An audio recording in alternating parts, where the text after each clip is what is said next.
Как мы сказали, 23 августа мы отметили день разгрома советскими войсками немецко-фашистских войск в Курской битве. Она продолжалась 50 дней и ночей и победоносно завершилась освобождением Харькова. Битва под Курском стала переломной в Великой Отечественной войне. Я повторюсь еще раз, есть ощущение, что нынешняя ситуация будет иметь решающее значение в будущем разгроме укрофашистов. Бои за Донбасс, за новую Россию идут по всем фронтам. И, как сказал в своем обращении премьер-министр Алексей Песошин, сегодня они приняли характер серьезной баталии и действительно могут стать Курской дугой нашего времени. Решающей схваткой, исход которой определит дальнейший ход всей специальной военной операции и ее результат. Мы должны гордиться своим Отечеством, помнить мужество, стойкость и отвагу наших воинов, знать историю государства и быть настоящими патриотами. Российское знамя над администрацией Нью-Йорка. Не знаю, как эту новость отреагировали в Соединенных Штатах Америки и все ли американские обыватели поняли, что речь идет о Донецком Нью-Йорке, который на этой неделе взяли под свой контроль российские вооруженные силы. Да и большинство россиян, думаю, еще год назад не знали, что на территории Украины есть свой Нью-Йорк, который с 1951 по 2021 годы назывался поселок Новгородское. Отсюда до американского Нью-Йорка более 8 тысяч километров по прямой, а в нескольких десятках километров расположены подразделения, сформированные в Татарстане, в которых в очередной раз побывала съемочная группа программы «7 дней». Зуфар Давлетшин и Булат Абдульманов пообщались с земляками на земле Донбасса.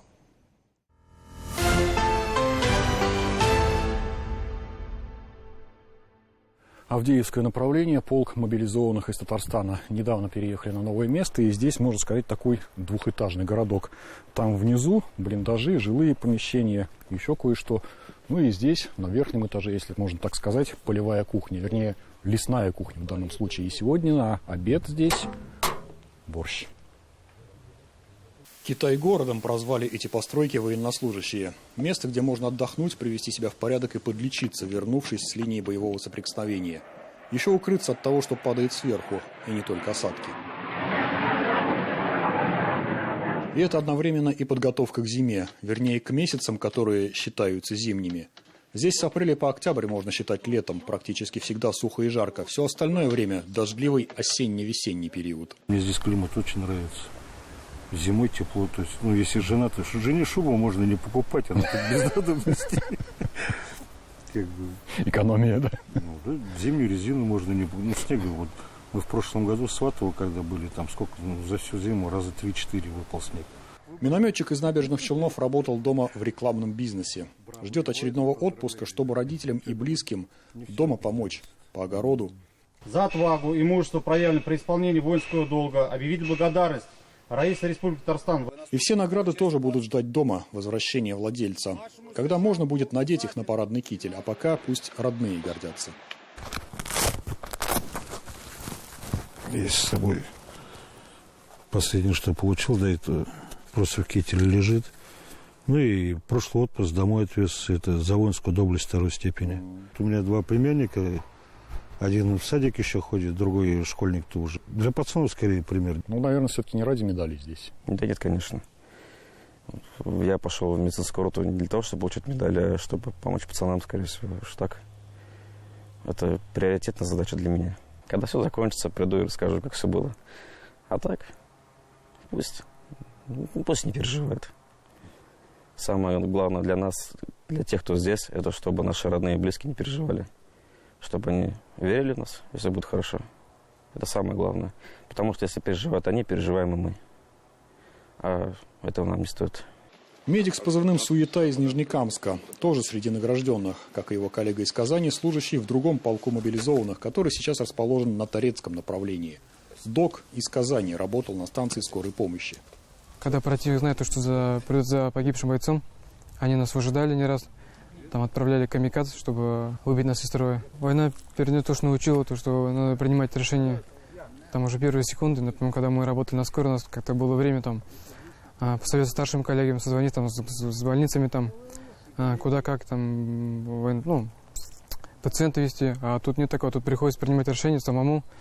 в том же месте, где там военнослужащий находится, там, от твоего же принятия решения как бы зависит дальнейшая его судьба. За мужество, отвагу и самоотверженность при выполнении воинского долга при обороне Российской Федерации и освобождении временно оккупированной территории Донецкой Народной Республики.